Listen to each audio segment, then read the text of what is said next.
NANLUX, the pro-oriented partner of lighting brand Nanlite, has made big and, dare I say, exciting claims with their new NANLUX Evoke 1200B fixture. First, the claim is that the 1200B, B equals bicolor, can compete directly, in terms of output, with their previously released 1200 watt daylight fixture, offering similar or even more output, but with the flexibility of a comprehensive Kelvin selection. This review comes alongside the news that there is a several $100 price cut for the NANLUX daylight-only 1200 watt fixture. Beyond that, NANLUX has also updated the design of their Fresnel accessory from the base-mounted yoke design we previously tested on the Daylight 1200 fixture. Hi, my name is Graham Ayler-Sheldon, and here's my review of the new NANLUX Evoke 1200B paired with the new NANLUX Fresnel accessory.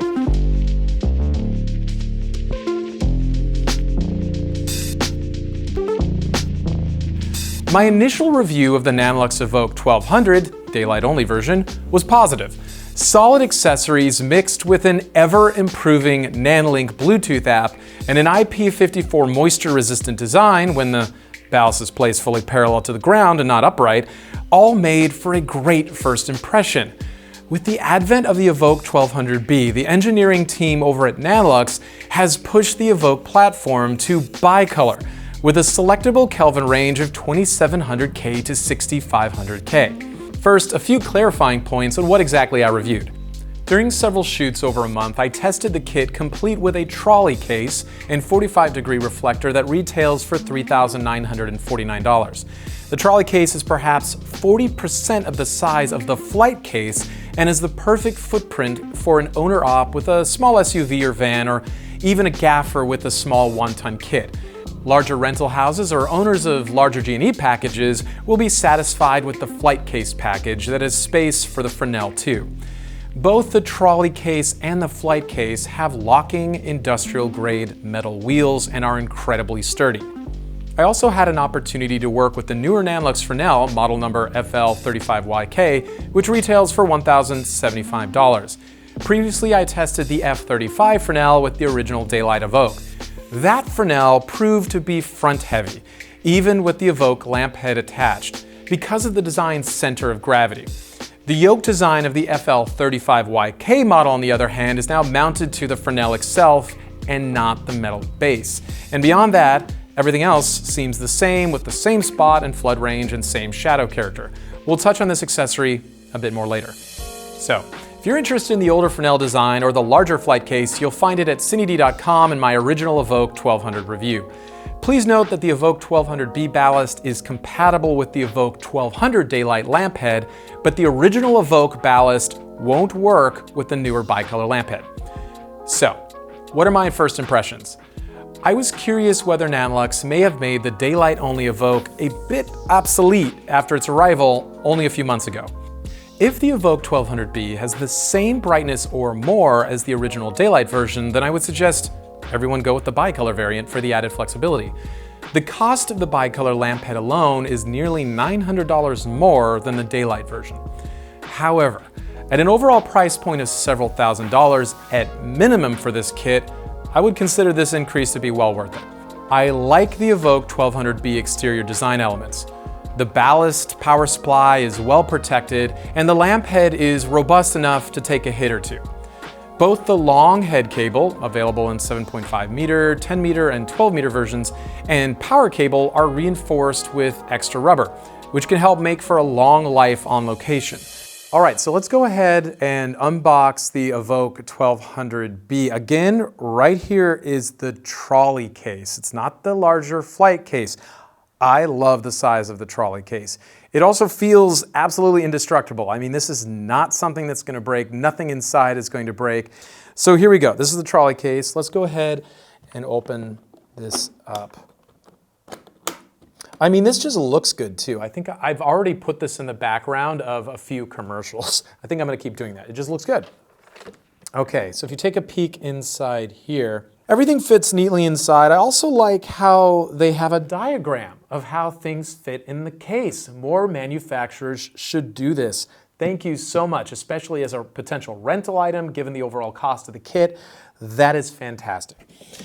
All right, So we have the head cable here, 3 different lengths of head cables. This one is on the shorter side. This, I believe, is 7 meters, but there's 2 other lengths as well. So we're gonna set that there for a second. So depending on where you live in the world, this is your power cable with one of those Nutric connectors right there, which we love.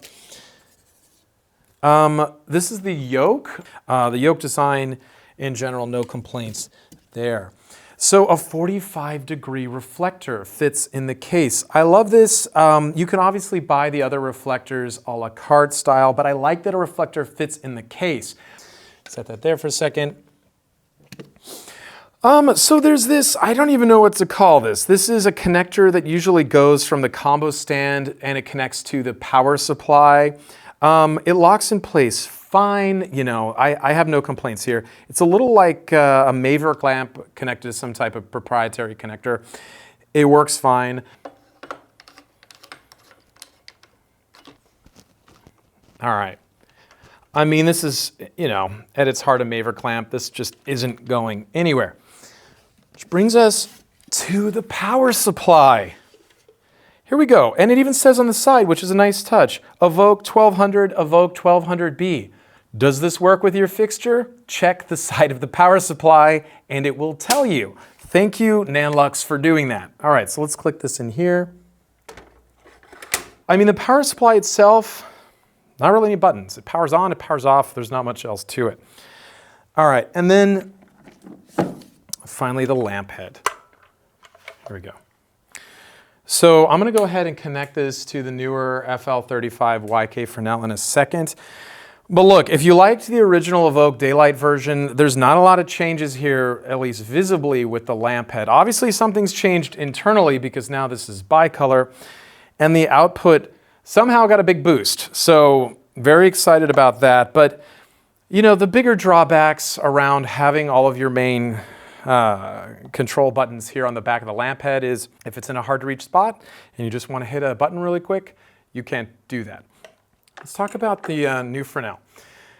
So the older Fresnels, called simply the FL35, had a tendency to do this. And it would do it very quickly and semi-randomly. A little bit unsafe, obviously. This has a much better design. I think they've even improved the locking mechanism on here too, which I love. The previous Fresnel, it would have the yoke mounted here to the protective base of the Fresnel. In terms of the design of the Fresnel optics itself, not a lot has changed there. This is mostly about usability, safety concerns, and it's just a better design in general. So 2 thumbs up for the FL35YK. If you have a chance, get this model, not the initial model.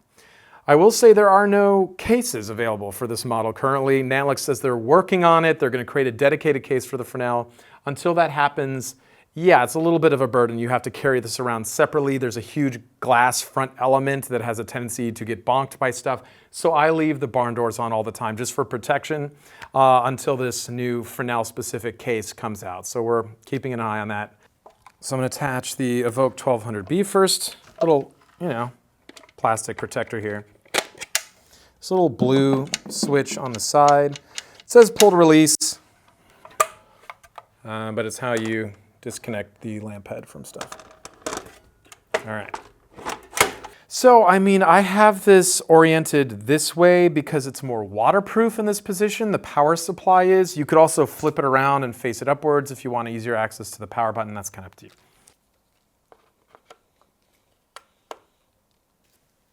All right, let's go ahead and connect the head cable.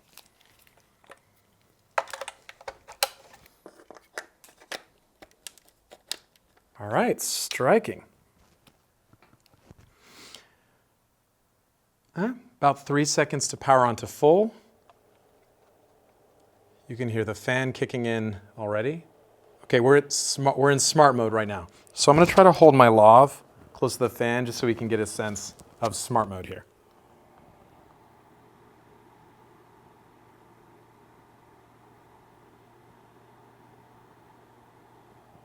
So it's definitely there. You can hear the fan. This is in smart mode, but also this is a 1200 watt draw instrument. How often are you putting a light like this like 3 feet from your subject?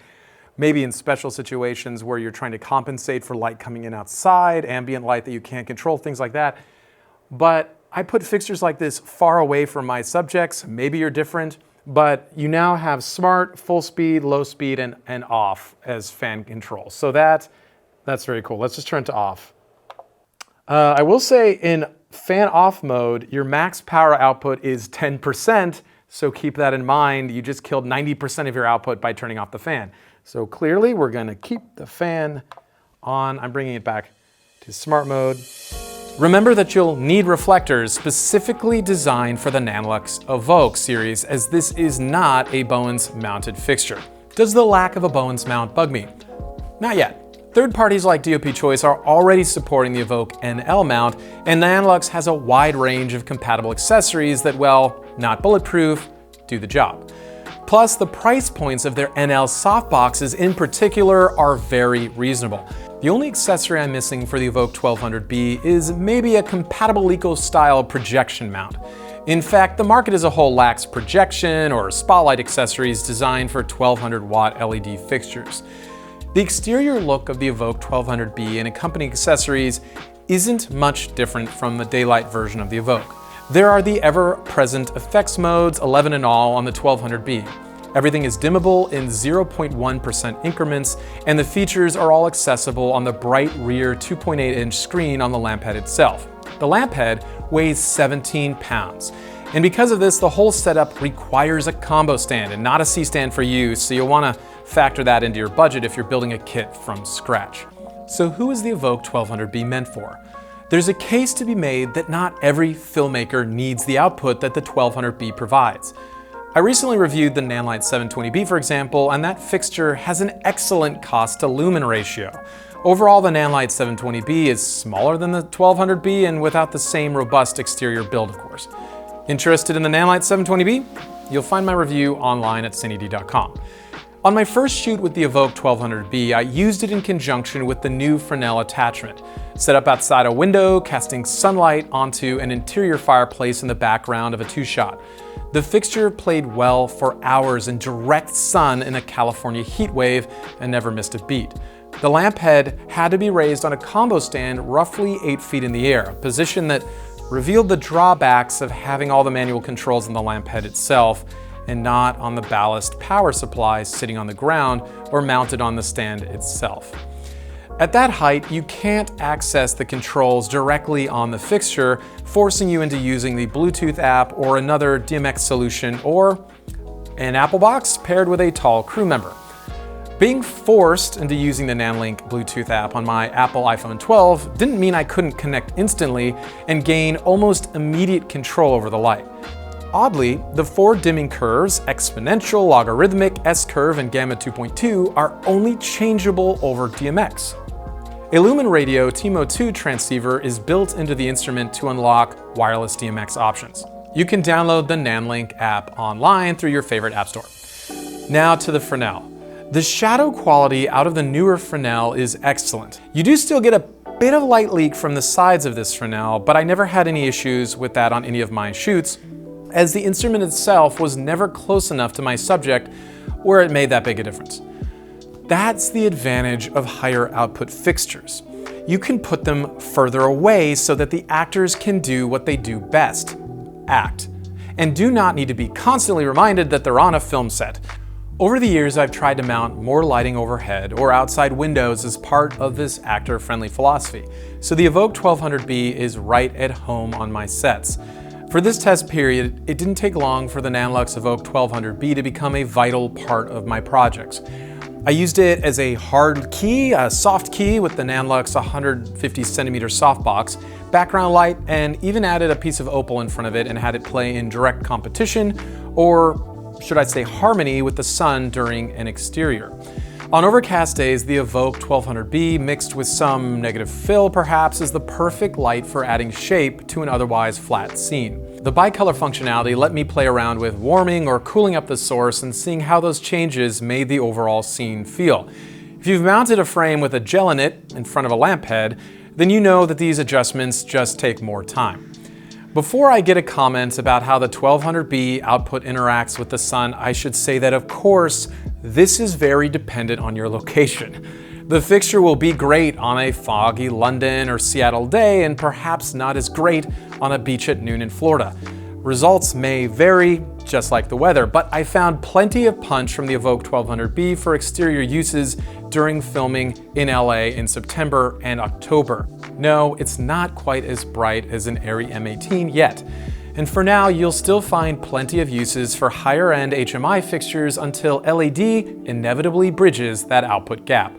In short, if you find yourself in any of the scenarios I've listed, then the Evoke 1200B might be right for you.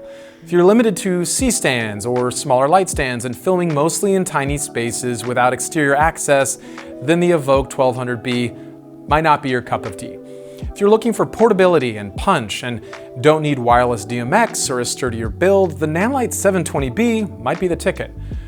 I don't have access to a genuinely high-speed camera for this review, but I did shoot a fair amount of 120 frames per second and 60 frames per second for the month and didn't even see the hint of a flicker. FYI, the NANLUX team has various videos showing extreme slow motion shots created using the Phantom camera, and from my perspective, everything looks great there too. All right, now to set up the question I asked at the top of this video. How does the Evoke 1200B output compare with the Evoke daylight version? And the answer is the Evoke 1200B is somehow brighter. I don't know how, and it's between 12 to 27-ish% brighter compared to the daylight only version. Why that range? It's because of the beam angle. Obviously, narrower beam angle means more output. So wider beam, still brighter than the equivalent reflector on the Evoke daylight version. Again, I don't know how this is possible. Let me know in the comments below if you do. And now to output and color handling. I grabbed a few measurements on my Sekonic C700U spectrometer, now updated with the C800U, to see how accurately the Evoke 1200B handles color temp measured in Kelvin and output lux from a distance of only 3 feet. Here are my readings with a target of 5600K and output set to 100%. This test was completed with the NANLUX 45-degree reflector attached. 160,000 lux is a very impressive output number and exceeds what I'm able to get with the Evoke daylight-only version. The 5625K result is spot on for Kelvin accuracy. Now for a target of 3200K. We land at 3109K here with our target of 3200K, and that's right near the top of the LED cob fixtures I've tested, with only a tiny hit to output. Now let's try with a target of 4700K. Again, huge output numbers here with the kit reflector at 3 feet, measuring the center of the beam, and a very accurate 4784K result against the 4700K target. I also decided to compare NANLUX's printed numbers. Most of their measurements start at 3 meters or 9.8 feet, and I found their readings to be spot on as well. So whether you test at 3 feet or 9.8 feet, the output out of the Evoke 1200B is absolutely excellent, with a solid Kelvin accuracy.